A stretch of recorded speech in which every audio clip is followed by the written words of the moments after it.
El 13 de agosto pasado se celebraron en Argentina las llamadas elecciones PASO. Las PASO son unas elecciones primarias un tanto peculiares que, hasta donde yo sé, solo existen en Argentina. Las PASO se implantaron hace 14 años con la idea de desbrozar el terreno de cara a las presidenciales, impedir que se presente cualquiera y concentrar el voto en un número limitado de candidatos, ya que, para pasar a las presidenciales el candidato debe obtener como mínimo un 1,5% de los votos, de lo contrario se quedará fuera. El nombre PASO no es más que un acrónimo que significa primarias, abiertas, simultáneas y obligatorias. Primarias porque es un paso ineludible antes de las elecciones definitivas. Actúan también como primarias dentro de los partidos o coaliciones. Un mismo partido puede presentar a un par de candidatos y que los electores decidan. Esto lo vimos el pasado domingo. Los peronistas, agrupados en una coalición llamada Unión por la Patria, presentaban dos. Sergio Massa y Juan Grabois. El centroderecha de Juntos por el Cambio también presentaba dos, Patricia Bullrich y Horacio Rodríguez Larreta. Larreta y Grabois obtuvieron menos votos que sus compañeros de coalición, por lo que quedaron eliminados. Los que irán a las presidenciales serán Bullrich y Massa. En el caso de la coalición de Milei solo había un candidato, el mismo Milei, que no tenía que competir con nadie en la coalición La Libertad Avanza. Lo de abiertas se refiere a que vote a todo el mundo. No son unas primarias dentro de un partido en el que solo vota el militante. Aquí cualquiera puede votar a quien prefiera. Es decir, un votante peronista puede votar por un candidato de Juntos por el Cambio, aunque lo habitual no es eso. Lo de simultáneas se debe a que se celebran en todo el país el mismo día, y lo de obligatorias porque votar en Argentina es obligatorio para todos los adultos entre los 18 y los 70 años. Quien no vaya a votar se expone a que le multen. En definitiva, no es más que un ensayo general en el que compiten los precandidatos de cada partido o coalición. Pues bien, eso es lo que se celebró el pasado domingo. Unas primarias que son algo más que unas primarias porque el 70% de los inscritos en el censo electoral fueron a votar. Una especie de macroencuesta pero con votos reales, no con estudios demoscópicos de intención de voto. Con lo que sale de las PASO se saben dos cosas importantes. La primera, quiénes son los favoritos para la primera vuelta. La segunda, establecer escenarios probables en el balotaje. Las PASO de este año han sido un terremoto político que ha redibujado por completo el mapa político argentino. El ganador indiscutible ha sido Javier Milei, que se ha hecho con el 30% de los votos. Le sigue Sergio Massa con el 21% y Patricia Bullrich con el 16,7%. Pero mirar esto por candidatos puede resultar engañoso. Tanto Bullrich como Massa forman parte de sendas coaliciones. La primera pertenece a Juntos por el Cambio, la misma coalición de centroderecha que aupó a Mauricio Macri al poder en 2015. En aquel entonces se llamaba Cambiemos, pero en esencia es lo mismo. La propia Bullrich fue ministra con Macri. Massa forma parte de la coalición peronista Unión por la Patria, heredera del Frente de Todos que llevó a la Casa Rosada a Alberto Fernández en 2019. Entre Milei, Juntos por el Cambio y la Unión por la Patria suman el 85% de los votos emitidos, aunque, y esto es necesario tenerlo en cuenta, la abstención ha sido más elevada que en las primarias de 2019, de modo que si lo miramos por bloques tendríamos a Milei con un 30%, a Juntos por el Cambio con un 28% y a Unión por la Patria con un 27%, lo que supone el peor resultado electoral de los peronistas en toda su historia. Un dato que lo dice todo.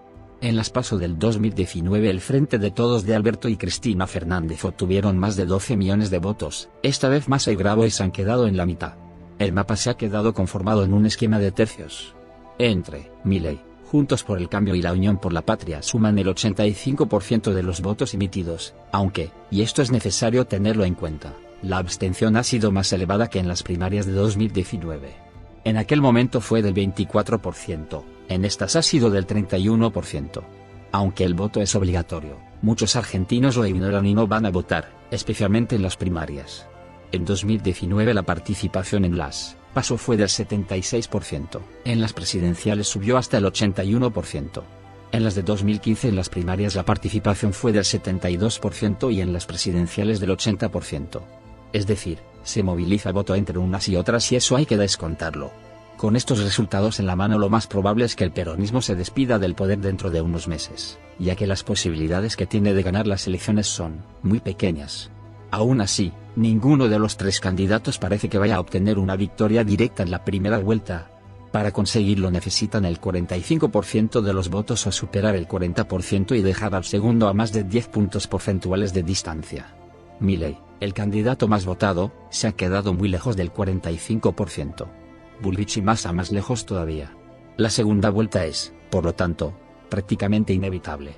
Ahí es donde se decidirán las elecciones. Aquí se abren tres escenarios posibles.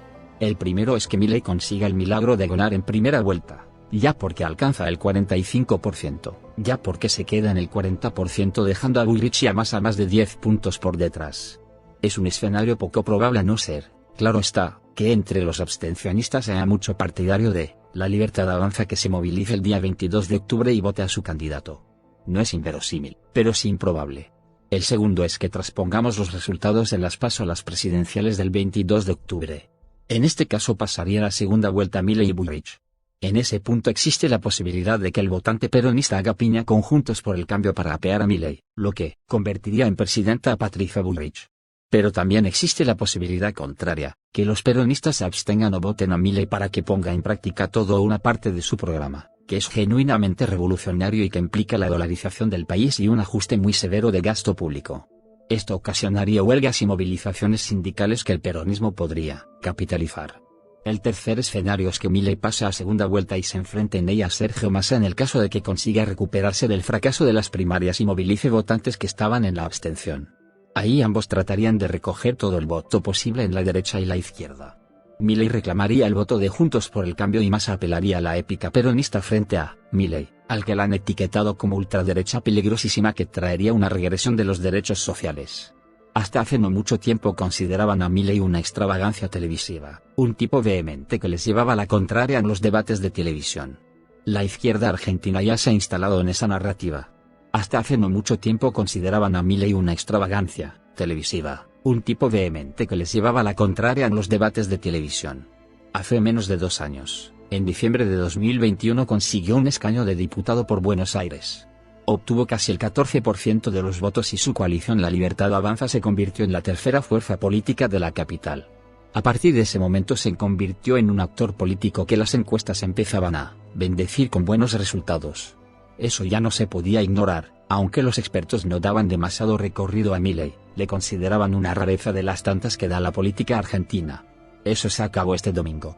Milei seguramente sea una rareza, que un libertario gane unas elecciones es una rareza, no solo en Argentina, sino en cualquier lugar del mundo, pero tiene posibilidades reales de convertirse en presidente. Su coalición es un cajón desastre en el que hay desde anarcocapitalistas hasta conservadores pasando por infinidad de insatisfechos por la crisis crónica en la que Argentina vive instalada desde hace décadas.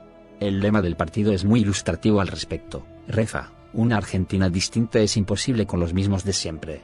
Apela directamente a la frustración con la clase política argentina y con el actual orden de cosas que impera en la República. Eso en Argentina, un país con una inflación del 115% en el que la moneda nacional, el peso, no vale nada, atrae a mucha gente, especialmente jóvenes que identifican al peronismo con un sistema depredador que arruina sus expectativas vitales. Milei, que es buen comunicador y transmite sus ideas con facilidad, ha sabido tocar la fibra sensible de muchos argentinos para quienes la situación es ya tan grave que no caben medias tintas ni soluciones de compromiso. El corazón de su programa es económico y ahí promete reformas de calado que, según él, devolverán en unas 3 décadas a Argentina la condición de potencia económica mundial, algo que ya fue en el pasado y que los más viejos aún recuerdan. El aviso les ha llegado con estas primarias que han colocado en el centro de la política argentina al que hasta hace menos de 2 años no era más que un polemista televisivo. Ese mensaje ha llegado más lejos de lo que la mayor parte de analistas pensaban. Milei no es un candidato al uso, no forma parte de la derecha nacionalista tradicional, sino de algo muy distinto para lo que los peronistas seguramente no estaban preparados. El aviso les ha llegado con estas primarias que han colocado en el centro de la política argentina al que hasta hace menos de 2 años no era más que un polemista televisivo. La incógnita, por tanto, es saber si Milei conseguirá hacerse con la presidencia. En el caso de que lo consiga se abre otra incógnita aún mayor, la de si realmente podrá desplegar y poner en marcha su programa que, si para cualquier país del mundo sería revolucionario, para la Argentina de nuestro tiempo es simplemente inconcebible.